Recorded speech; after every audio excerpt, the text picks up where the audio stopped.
Napatingin ka na ba sa entablado ng mundo, sa komplikadong sayaw ng mga bansa, at nadama ang isang pakiramdam ng hindi mapakali? Ang pakiramdam na ang kaguluhan na nakikita natin sa balita ay hindi random, ngunit bahagi ng isang mas malaki, hindi nagbubukas na salaysay. Paano kung ang mga alyansa na namumuno sa mga pamagat ngayon ang mga alliance na tila napaka-moderno at madiskarteng ay talagang hinulaang libu-libong taon na ang nakalilipas? Nabubuhay tayo sa isang oras na ang mga sinaunang hula ay nakikipag-ugnay sa mga modernong geopolitics sa isang paraan na kapwa nakamamanghang at malalim na malungkot. Ngayon, ibabalik natin ang kurtina sa isang kumpirmasyon ng hula na nagpapatibay sa harap ng aming mga mata, ang makapangyarihan, at tila hindi maiisip, alyansa sa pagitan ng Russia, Iran, at China. Hindi ito isang pagsusuri sa politika, ito ay isang paglalakbay sa isang banal na blueprint, isang mapa ng hinaharap na inilatag para sa amin sa mga pahina ng banal na kasulatan, at tumuturo ito sa isang paghaharap na muling magbabago sa mundo magpakailanman. Magsimula tayo sa pamamagitan ng pagsusuri sa pundasyon ng alyansa na ito, dahil sa ibabaw, napakakaunting kahulugan. Mayroon kaming tatlong mahusay na sibilisasyon, Russia, kasama ang Orthodox Christian roots nito, Iran, isang teokrasya ng Shia Islam, at China, isang opisyal na atheista, estado ng komunista. Kasaysayan, ang mga bansang ito ay mga karibal, kakumpetensya, at kung minsan, mga kaaway. Kaya anong makapangyarihang puwersa ang maaaring magbigkis sa kanila nang magkasama sa isang pinag-isang blok na mapaghamon ng itinatag na pagkakasunod-sunod ng mundo? Ang sagot ay isang ibinahaging at malalim na nasasakupang sugat, makasaysayang kahihiyan sa mga kamay ng kanluran. Mag-isip tungkol sa Russia. Sa loob ng mga dekada, ang Unyong Sobyet ay tumayo bilang isa sa dalawang superpower sa buong mundo. Ang pagbagsak nito noong 1991 ay hindi lamang isang pampulitikang kaganapan, ito ay isang malalim na psikolohikal na suntok. Ang isang bansa na dating nag-utos ng isang malawak na imperyo ay natagpuan ang sarili na nabawasan, nasira sa ekonomiya, at, sa pananaw nito, walang respeto at patuloy na napapaloob sa pamamagitan ng mga kapangyarihang kanluran na ito ay isang beses na nakipagkumpetensya. Ang pakiramdam ng nawalang kaluwalhatian, ng pagiging sidelined at nakapaloob, ay naggasolina ng isang nasusunog na pagnanais sa Moscow upang mabawi ang katayuan nito bilang isang mahusay na kapangyarihan at upang itulak muli laban sa pandaigdigang pagkakasunod-sunod na naramdaman nito na pinapanatili ito. Ngayon, isaalang-alang ang China. Ang mga Tsino ay may mahaba at masakit na memorya ng tinatawag nilang siglo ng kahihiyan, isang panahon mula sa kalagitnaan ng ika-19 hanggang kalagitnaan ng ika-20 siglo nang ang mga kapangyarihan ng kanluran at Japan ay pinilit ang hindi pantay na mga kasunduan, inukit ang teritoryo, at pinagsamantalahan ang bansa. Ang kasaysayan na ito ay hindi lamang isang talababa sa isang aklat aralin, ito ay isang pangunahing bahagi ng kanilang pambansang pagkakakilanlan. Ang bawat galaw na ginagawa ng China ngayon ang pagpapalawak ng ekonomiya, ang modernisasyon ng militar nito, ang nakasisiglang diplomasya nito ay hinihimok ng isang panata na hindi na muling isa sa ilalim sa dayuhang dominasyon. Desidido silang muling isulat ang pandaigdigang mga patakaran na pinaniniwalaan nila na isinulat upang makinabang ang West sa kanilang gastos. At pagkatapos ay mayroong Iran. Ang modernong estado ng Iran ay hinimok sa apoy ng 1979 na Islamic Revolution, isang kilusan na tahasang tinanggihan ng isang monarkiya na suportado ng kanluranin. Sa loob ng higit sa 40 taon, tinukoy ng Iran ang sarili sa pagsalungat sa kanluran, na nagtitiis ng mga parusa, pampulitikang paghihiwalay, at patuloy na presyon. Lumikha ito ng isang pagkubkob sa kaisipan, isang paniniwala na sila ay nasa isang walang hanggang pakikibaka laban sa mga puwersa sa labas na naghahangad na masira ang kanilang soberanya at ang kanilang pananampalataya. Kaya, kapag nakikita natin ang tatlong mga bansang ito, Russia, China, at Iran na nagagawang magkasanib na pagsasanay sa militar, na lumilikha ng mga alternatibong sistema ng pananalapi upang hamanin ang pangingibabaw ng dolyar ng US, at pag-alay ng kanilang mga boto sa United Nations, hindi lamang tayo nakakakita ng kasal ng kaginhawaan. Nakakakita kami ng isang alyansa ng mga malubhang. Ang mga ito ay nakasalalay sa pamamagitan ng isang ibinahaging sama ng loob at isang karaniwang layunin, upang buwagin ang post-Cold War, Western na pinamunuan ng mundo at magtayo ng isang bago, multipolar order kung saan sila ang nagtatakda ng mga termino.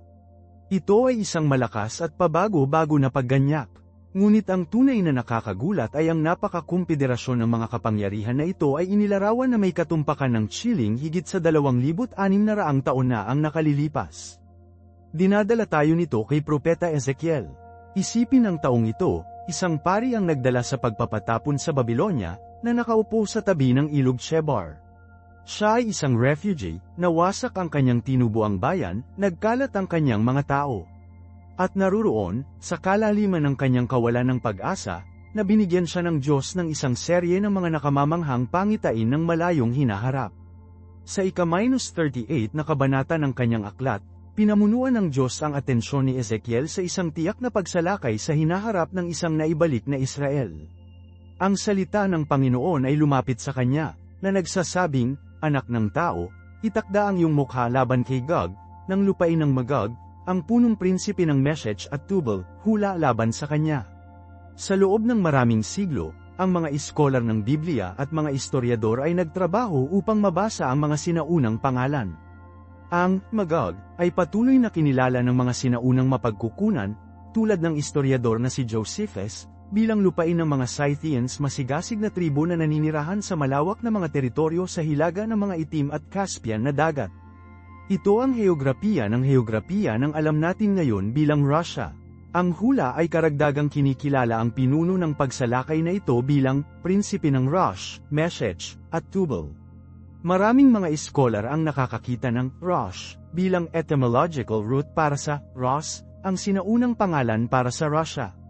Ang Meshech at Tubal ay mga sinaunang teritoryo sa modernong araw na Turkey, na nagmumungkahi ng isang globo ng impluensya. Ang larawan Ezekiel paints ay isang mahusay na kapangyarihan mula sa malayong hilaga na nangunguna sa isang koalisyon. Ngunit ang hilagang kapangyarihang ito ay hindi nag-iisa. Malinaw na pinangalanan ng hula ang mga kaalyado nito. At sino ang nakalista muna sa kanila? Persia. Walang kalabuan dito. Ang Persia ay ang sinaunang pangalan para sa lupang tinatawag nating Iran. Ang link ay direkta, hindi may kakaila, at nakasulat sa bato. Kaya, 2,600 taon na ang nakalilipas, hinulaan ng Biblia na sa mga huling araw, isang mahusay na kapangyarihan mula sa hilaga, na kinilala bilang Russia, ay bubuo ng isang alyansa sa Persia, modernong araw na Iran, para sa isang layunin ng militar. At ano ang tungkol sa China? Habang si Ezekiel ay nakatuon sa agarang koalisyon mula sa hilaga at silangan, ang aklat ng pahayag ay nagdaragdag ng isa pang mahalagang piraso sa puzzle. Sa Kabanata 16, pinag-uusapan nito ang hari ng silangan, na ang landas ay inihanda sa pamamagitan ng pagpapatayo ng Great River Euphrates. Para sa karamihan ng kasaysayan, ang pagkakakilanlan ng napakalaking puwersa ng silangan na ito ay isang misteryo. Ngunit sa ating panahon, mayroon lamang isang bansa sa silangan na may kakayahang matupad ang kasunod na hula sa Apokalipsis Kabanata 9, na naglalarawan ng isang hukbo ng 200 milyong sundalo. Tanging ang China ang nagtataglay ng populasyon at logistikong kapasidad upang maglagay ng isang hukbo ng nasabing laki ng laki. Ang simbolismo na nauugnay sa kapangyarihang ito sa banal na kasulatan ay nagsasabi din, isang mahusay na pulang dragon, isang simbolo na nakalink sa kasaysayan sa Imperyong Chino. Kaya't ay pos at sumipsip ng bigat nito. Ang Biblia ay naglatag ng isang hinaharap na mapa ng geopolitikal. Nakilala nito ang isang hilagang confederacy na pinamumunuan ng Russia. Malinaw itong pinangalanan ng Iran, Persia, bilang isang pangunahing kasosyo. At nahulaan nito ang pagtaas ng isang malaking lakas ng militar sa malayong silangan, China. Ngayon, hindi namin kailangang mag-isip. Mababasa lamang natin ang balita at makita ang tatlong mga bansang ito, Magog, Persia, at ang mga hari ng silangan para sa mismong alyansa na inihula ng mga propeta. Ang mga piraso ay hindi lamang sa board, lumilipat sila sa posisyon, eksakto tulad ng sinabi ng mga banal na kasulatan na gagawin nila. Ang pagkakahanay na ito ay hindi random. Ito ay hindi isang bagay ng kaginhawaan ng geopolitikal na nangyayari lamang upang salamin ang isang sinaunang teksto.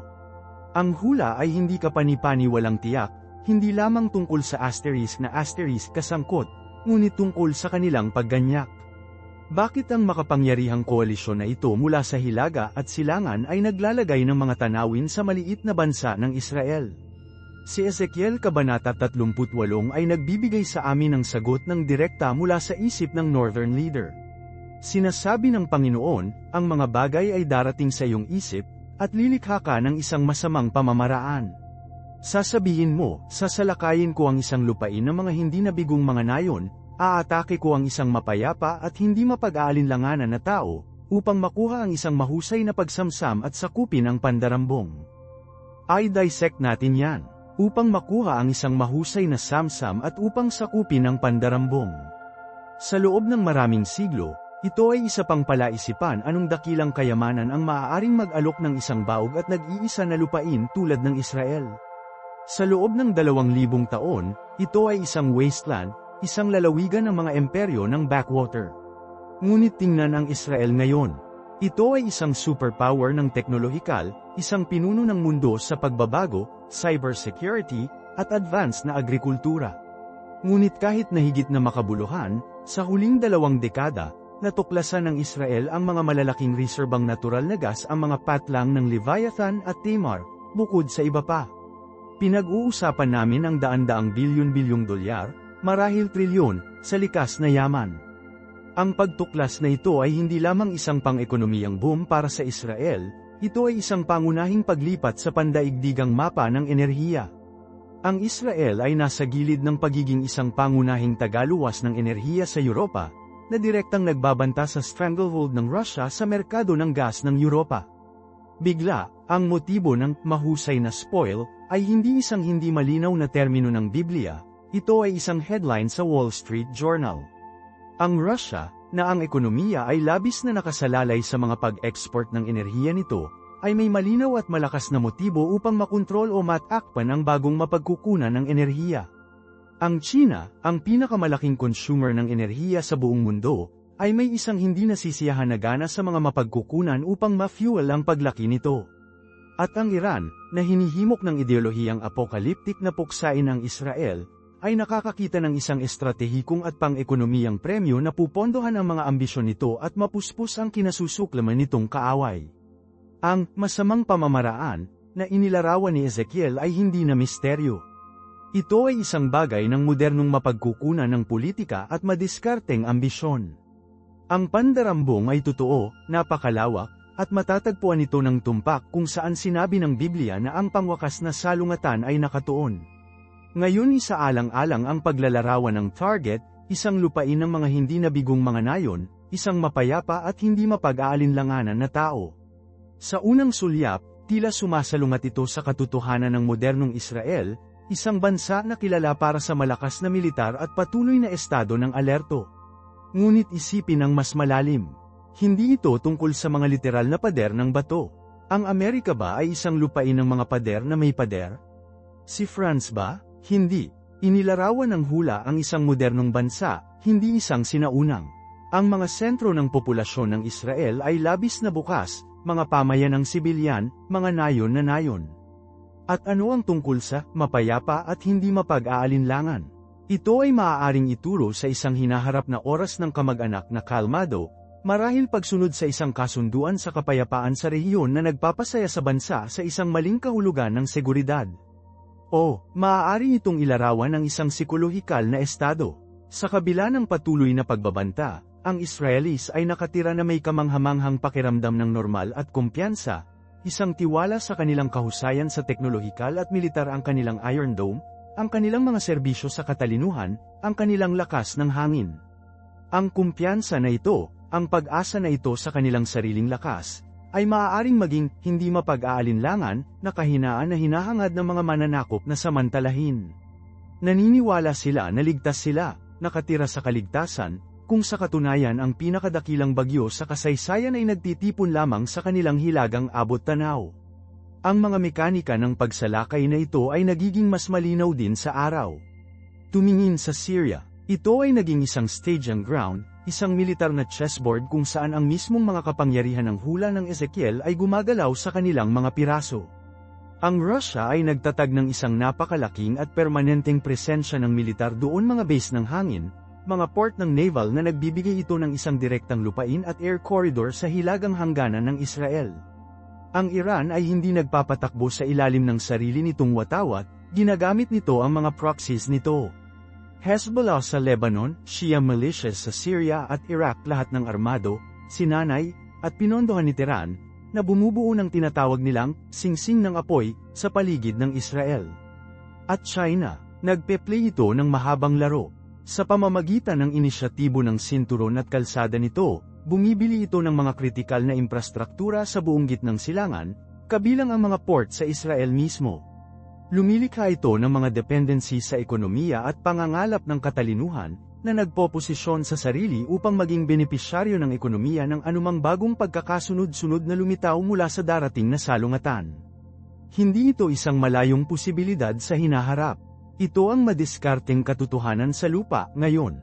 Ang alyansa ay hindi lamang isang diplomatikong handshake, ito ay isang gumaganang militar at pang-ekonomiyang makina, na nakapaligid sa target nito, naghihintay para sa utos na mag-advance. At ano ang detilyo para sa utos na yon? Ang hula ay hindi tinukoy ang isang petsa, ngunit nagbibigay ito sa amin ng isang kondisyon. Sinabi nito na ilalagay ng Diyos ang mga kawit sa panga ng hilagang pinuno na ito at hilahin siya laban sa Israel. Hindi ito isang random na kilos ng pagsalakay, ito ay isang supernaturally orchestrated na kaganapan.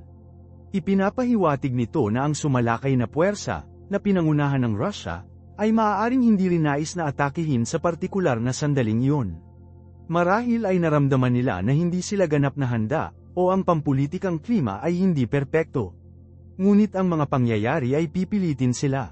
Ang isang krisis sa rehiyon, isang pagbagsak ng ekonomiya na ginagawang hindi mapaglabanan ang mga mapagkukunan ng Israel, isang maling pampulitika, isang bagay na pipilitin ang kanilang kamay. Ang mga kawit ay itatakda, at ang mahusay na makina ng pagsalakay ay magbili ng paggalaw, na hinayla ng isang mas malaki kaysa sa sarili nito. Ngayon, habang ang napakalaking puwersa na ito ay naghahanda na bumaba sa mga bundok ng Israel, ang isang kamanghamanghang detalye ay lumilitaw sa teksto ng makahulang. Ang isang pangkat ng mga bansa ay nakatayo sa mga gilid. Hindi sila lumaban, hindi sila namamagitan, sila lamang, object. Makinig sa kanilang mga salita, Sheba at Dedan, ang mga mangangalakal ng Tarshish at ang lahat ng mga batang leon nito ay sasabihin sa iyo, napunta ka ba sa spoil? Napili mo ba ang iyong kumpanya upang sakupin ang pandarambong, upang magdala ng pilak at ginto, upang mag-alis ng mga hayop at mga kalakal, upang mabigyan ng matinding ngipin? Hatiin natin kung sino ang mga tagamasid ng sideline na ito. Ang Sheba at Dedan ay kinikilala sa buong mundo bilang mga sinaunang kaharian ng Arabian Peninsula, modernong Saudi Arabia at ang Gulf States. Isipin mo yan, sa loob ng mga dekada, ang mga bansang ito ay nanumpa, mapait na mga kaaway ng Israel. Ngunit ngayon, ano ang nakikita natin? Ang Abraham Accords, isang tahimik, ngunit tunay na, realignment ay nagaganap. Ang mga bansang Sunni Arab na ito ay nakakakita ng isang mas malaking banta sa Shia Iran at ang mga ambisyon na nuklear kaysa sa ginagawa nila sa Israel. Ang mga ito ay normalizing relasyon, nagbabahagi ng katalinuhan, at bumubuo ng isang de facto alyansa sa Israel laban sa kanilang karaniwang kaaway. Ang hula ay nalaman ng nakamamanghang geopolitical shift na libu-libong taon na ang nakalilipas. Ang mga bansang ito ay nasa mga gilid, nag-aalala tungkol sa pagkagambala sa ekonomiya at ang nakamamatay na lupain, ngunit hindi nila itataas ang isang daliri upang ipagtanggol ang Israel.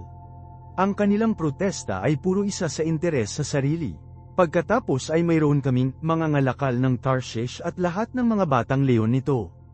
Ang Tarshish ay makasaysayang nakalink sa isang mahusay na kapangyarihan ng maritime sa kanluran, na madalas na kinilala sa Great Britain. At sino ang mga batang leon nito? Ang mga bansa na lumitaw mula sa British Empire, Canada, Australia, New Zealand, at pinakamakabuluhan, ang Estados Unidos ng Amerika. Ang hula na ito ay naglalarawan ng isang hinaharap kung saan ang pinakadakilang kaalyado ng Israel, ang pandaigdigang superpower na ginagarantiyahan ang seguridad nito sa loob ng higit sa kalahating siglo, ay nabawasan sa isang pasibo na tagamasid, na naglalabas ng isang mahina na protesta ng diplomatikong mula sa mga sideway. Ito ay marahil ang pinaka-nakakagulat at, hanggang sa kamakailan lamang, hindi makapaniwalang bahagi ng hula. Paano ito magiging? Paano maiiwan ng Amerika ang Israel sa sandali ng pinakadakilang peligro? Ngunit tumingin sa paligid, Ang mga palatandaan ay nasa lahat ng dako. Ang Amerika ay bumabalik sa loob. Napapagod ito ng mga dayuhang digmaan, na pinutok ng panloob na dibisyon sa politika, at nalulunod sa utang. Mayroong isang lumalagong damdamin ng paghihiwalay, isang pagnanais na hilahin mula sa mga problema sa mundo at nakatuon sa sarili nitong. Ang militar nito, habang malakas pa rin, ay nakaunat na manipis at ang pampulitikang kalooban ay balik. Iminumungkahi ng hula na sa kritikal na sandali, nang bumaba ang hilagang sangkawan, mawawala ang leon ng Amerikano.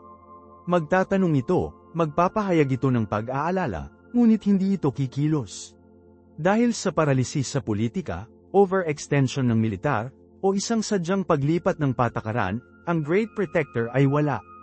At ang Israel ay mahahanap ang sarili, nakakatakot na nag-iisa, napapaligiran ng isang alyansa ng mga kaaway na nakayuko sa kabuuang pagkalipol nito, kasama ang nalalabi sa mundo na nanunood lamang.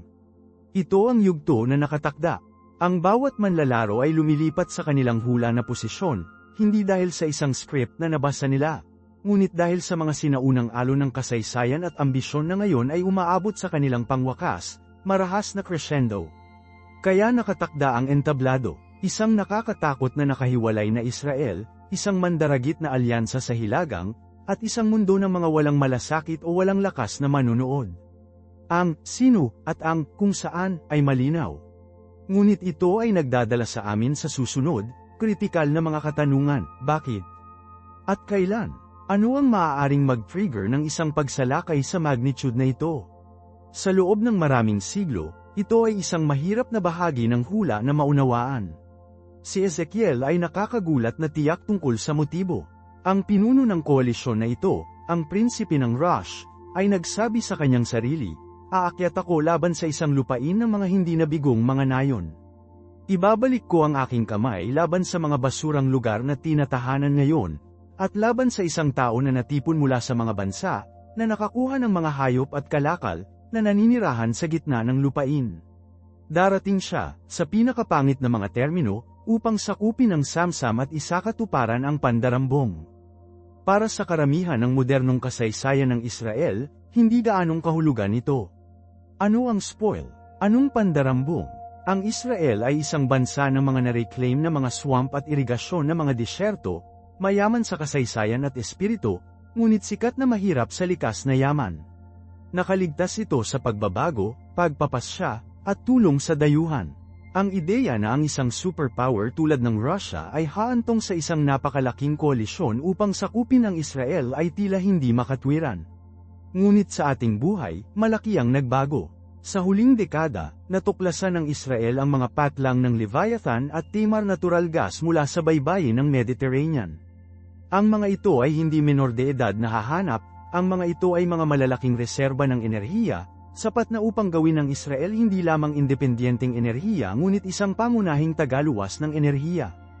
Ngayon, isipin ang tungkol dito mula sa isang pananaw sa geopolitikal. Sino ang isang bansa na ang buong diskarte sa geopolitikal at katatagan ng ekonomiya ay nakasalalay sa kontrol nito ng mga supply ng enerhiya, lalo na sa Europa? Russia. Ginagamit ng Russian Bear ang mga pipeline nito tulad ng isang armas, na pinahihit ang gas at off upang yumuko ang mga bansa sa Europa sa kalooban nito. Ang isang independenteng, demokratiko, nakahanay na kanluranin na bansa tulad ng Israel, na nakaupo sa isang dagat ng likas na gas, na may mga plano na bumuo ng mga pipeline sa Europa, ay kumakatawan sa isang direkta at umiiral na banta sa pangunahing mapagkukunan ng kapangyarihan at impluwensya ng Russia. Bigla, ang motibo ng pag-agaw ng spoil ay hindi lamang tungkol sa paghawak ng kayamanan. Ito ay isang madiskarteng kahalagahan. Upang makontrol ang mga patlang ng gas ng Israel ay ang semento ng pangingibabaw ng enerhiya ng Russia para sa mahulaan na hinaharap. Ang spoil ay hindi lamang pera, power ito. Ito ay ang kakayahang humawak ng isang buong kontinente ng hostage. Ang hula, na dating nakatago, ngayon ay nagbabasa tulad ng isang headline mula sa isang modernong geopolitical journal. Dinadala tayo nito sa tiyempo. Sinasabi ng hula ang pagsalakay na ito ay mangyayari sa mga huling taon, kapag ang Israel ay ibabalik mula sa tibak at nakatira ng ligtas sa kanilang lupain. Ito ay isa pang piraso ng puzzle na tila, sa ibabaw, upang maging isang kumpletong pagkakasalungatan. Nakatira ng ligtas, ang Israel ang pinakakinubkob na bansa sa mundo, sa isang palaging estado ng mataas na alerto. Paano ito mailalarawan bilang tirahan sa seguridad? Ngunit muli, kailangan nating tingnan ang tukoy na konteksto. Ang seguridad na binanggit dito ay maaaring isang maling seguridad, isang mapanlinlang na kapayapaan. Isaalang-alang ang Abraham Accord muli. Sa kauna-unahang pagkakataon, ang Israel ay nagnormalize ng mga relasyon sa mga pangunahing kapangyarihan ng Arab. Ang agarang, umiiral na banta mula sa direktang kapitbahay nito ay nababawasan. Kung ang isang mas malawak na kasunduan sa kapayapaan ay may sign, marahil kahit na sa Saudi Arabia, maaari itong makasama sa isang panahon ng hindi pa naganap na kooperasyong regional at kasaganaan. Ang kapangyarihang pang-teknolohikal at pang-ekonomiya ng Israel, na sinamahan ng kayamanan ng langis ng Gulpo, ay maaaring magbago sa gitnang silangan. Sa isang klima na tulad nito, kasama ang mga hangganan sa timog at silangang ito ay ligtas, na may isang umuusbong na ekonomiya na na-fuel sa pamamagitan ng mga pag-export ng enerhiya nito, sa wakas ay maramdaman ng Israel na mapabayaan nito ang bantay nito. Maaaring pakiramdam na ang mahabang digmaan ay sa wakas ay natapos na. Ito ang mapanlinlang na kalmado bago ang bagyo. Ito ay isang kapayapaan na neutralisahin ang mga makasaysayang kaaway ng Israel, na iniwan itong mahina sa isang ganap na naiba, mas malakas na akses ng pag-atake mula sa malayong hilaga. Ang mismong tagumpay ng mga kasunduan sa kapayapaan na ito ay maaaring ang bagay na lumilikha ng mga kondisyon ng seguridad na pinag-uusapan ng hula. At ito ay sa tumpak na sandali ng kaunlaran at napansin na kapayapaan na sinabi ng Diyos na siya ay kikilos. Sinabi niya sa pinuno ng Magog, iikot kita, maglagay ng mga kawit sa iyong mga panga, at ilabas ka, kasama ang lahat ng iyong hukbo. Ito ay isang mahalagang punto. Ang pagsalakay ay hindi ganap na ideya ng pinuno ng Russia. Ang madiskarteng at pang-ekonomiyang motibo ay naroroon, tinutokso siya. Ngunit ang panghuli impetus ay nagmula sa Diyos mismo. Para bang nakikita ng Diyos ang pagmamataas at kasakiman sa gitna ng hilagang confederacy na ito at ginagamit ito bilang isang tool. Sinadya niyang iguhit ang malawak, masamang hukbo sa mga bundok ng Israel para sa isang layunin na hindi nila maiintindihan. Sa palagay nila darating sila para sa mga patlang ng gas at kayamanan. Naniniwala sila na kumikilos sila sa kanilang sariling madiskarteng ambisyon upang puksain ang estado ng mga Hudyo ng isang beses at para sa lahat. Ngunit sa katotohanan, sila ay hinayla sa isang yugto ng sariling setting ng Diyos, para sa isang pangwakas, dramatikong paghaharap na magpapakita ng kanyang kapangyarihan sa buong mundo. Ang mga kawit ay nasa. Ang mga manlalaro ay inilipat sa kanilang pangwakas na posisyon, hindi lamang sa kalooban ng mga tao, kundi sa kamay ng Diyos. Ang konsepto na ito ng hoax ay malalim sapagkat inihayag nito ang dalawahang katangian ng kaganapan. Sa antas ng tao, ito ay isang digmaan ng pagsakop na hinimok ng kasakiman, ideolohiya, at ambisyon ng geopolitikal. Ngunit sa antas ng banal, ito ay isang panawagan. Tinatawag ng Diyos ang napakalaking confederacy sa isang tiyak na lugar sa isang tiyak na oras para sa isang tiyak na paghuhusga. Mag-isip tungkol sa kung ano ang maaaring maging mga kawit sa mundo ngayon. Maaari itong maging isang serye ng mga tumataas na provocations. Marahil ito ay ang lumalagong alyansa sa pagitan ng Russia at Iran, isang alyansa ng kaginhawaan na nakakakuha ng mas malalim sa Russia sa mga salungatan sa rehiyon. Ang Iran, o Persia, sa hula, ay malinaw na pinangalanan bilang isang pangunahing kasosyo sa pagsalakay na ito.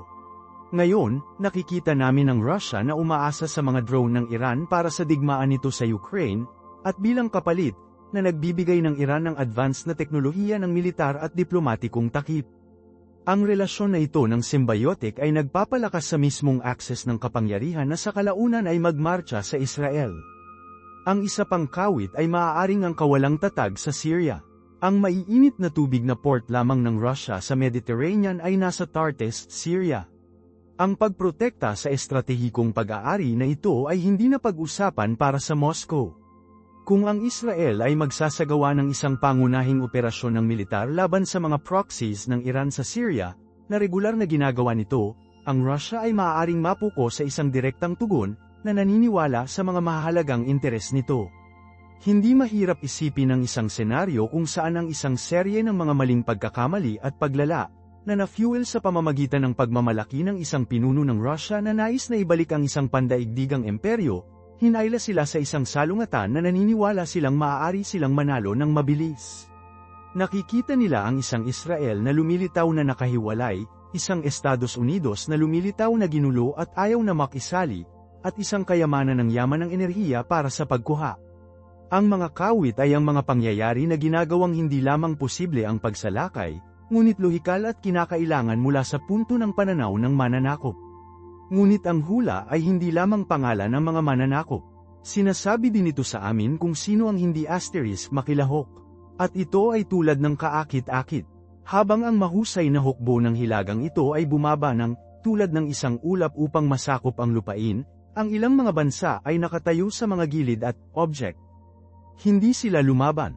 Hindi sila namamagitan. Nagtatanong lang sila. Sinasabi ni Ezekiel Kapitulo 38 versikulo 13, si Sheba at Dedan, ang mga mangangalakal ng Tarshish kasama ang lahat ng mga batang leon nito, ay sasabihin sa iyo, nagdating ka ba sa pagnanakaw?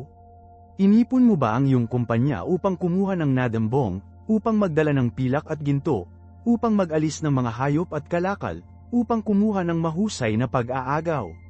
Basagin natin iyon. Sino ang mga taga-masid ng sideline na ito? Ang Sheba at Dedan ay mga sinaunang pangalan para sa mga tribo at rehiyon ng Arabian Peninsula. Ngayon, direktang tumuturo ito sa Saudi Arabia at ang Gulf Arab States. Isipin mo yan, hinuhulaan ng hula na ang mga bansa na, sa loob ng 70 taon, ang sinumpaang dugo ng mga kaaway ng Israel, ay ang magtatanong sa pagsalakay. Ito ay hindi maiisip ng isang dekada na ang nakalilipas. Ngunit ngayon, sa pagtatapos ng Abraham Accord, ito ay may perpektong kahulugan. Ang mga estado ng Gulf na ito ay nagsisikap na i-pivot ang kanilang mga ekonomiya na malayo sa langis. Nagtatayo sila ng napakalaking pakikipagsosyo sa ekonomiya at teknolohikal sa Israel.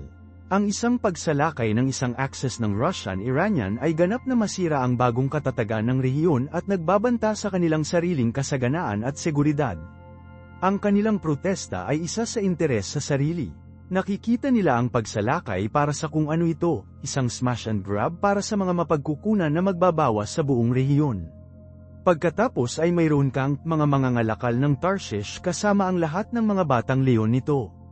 Ang Tarshish ay malawak na pinaniniwalaan ng mga iskolar upang sumangguni sa isang mahusay na kapangyarihan ng kalakalan sa maritime sa West, na nakilala sa kasaysayan na may Great Britain. At sino ang mga batang leon nito? Ito ay isang patula na paglalarawan ng mga bansa na sumulpot mula rito na nasa gitna nila, Estados Unidos, kundi pati na rin ang Canada, Australia, at New Zealand. Kaya sinasabi sa amin ng hula na ang mga kapangyarihang kanluranin, ang tradisyonal na mga kaalyado ng Israel, ay hindi rin gagawa ng higit pa sa isyu ng isang verbal na protesta.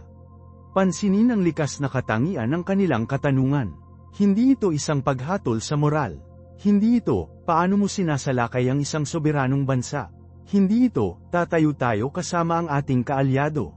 Ito ay, mahalagang, narito ka ba talaga para sa pera? Para sa gas at ginto? Ito ay isang mahina, halos nakakalungkot na tugon. Ito ang tanong ng isang kapangyarihan na nawalan ng kalooban upang mamuno, isang kapangyarihan na higit na nababahala sa mga implikasyon ng pang-ekonomiya ng digmaan kaysa sa kahalagahan ng moral upang ihinto ito. Ito ay isang nakamamanghang tumpak na larawan ng isang potensyal na hinaharap, kung saan ang Estados Unidos, na nabigo sa pamamagitan ng panloob na dibisyon, problema sa ekonomiya, at kasuutan sa digmaan, ay umatras mula sa papel nito bilang pandaigdigang pulis. Maaari itong mag-alok ng mga parusa. Maaari itong gumawa ng mga talumpati sa UN. Ngunit hindi nito ipapadala ang mga anak na lalaki at anak na babae upang labanan sa mga bundok ng Israel. Ang Israel, sa tunay na sandali ng peligro na ito, ay mahahanap ang sarili nitong nag-iisa. Ang mismong mga bansa na binibilang nito para sa seguridad nito ay mababawasan sa mga manunood, na nagtatanong mula sa mga gilid habang ang pagkakaroon nito ay nakabitin sa balanse. Ito ay hindi lamang isang kabiguang pampulitika, ito ay isang sibilisasyon. Ito ang pangwakas, lohikal na kinalabasan ng isang kanluran na dahan-daang ipinagpalit ang mga paniniwala nito sa mga ginhawa. Mag-isip tungkol sa perpektong bagyo ng mga kondisyon na kinakailangan para mangyari ang isang paralisis. Isipin ng isang Estados Unidos na nabali ng panloob na puot sa politika na ang partido na hindi nasa kapangyarihan ay mas gugustuhin na mabaigo ang administrasyon sa yugto ng mundo kaysa sa pagsuporta sa isang pinag-isang pambansang tugon.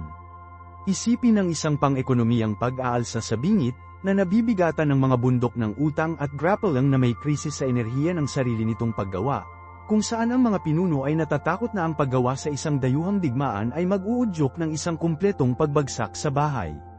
Ang mga ngalakal ng Tarshish ay, pagkatapos ng lahat, mga ngalakal. Ang kanilang pangunahing pag-aalala ay ang ilalim na linya. Ang isang buong digmaan sa gitnang silangan, na kinasasangkutan ng Russia at Iran, ay hindi lamang makagambala sa mga merkado ng langis, masisira nito ang mga pandaigdigang supply chain, pag-crash stock market, at potensyal na ibagsak ang mundo sa isang pagkalumbay.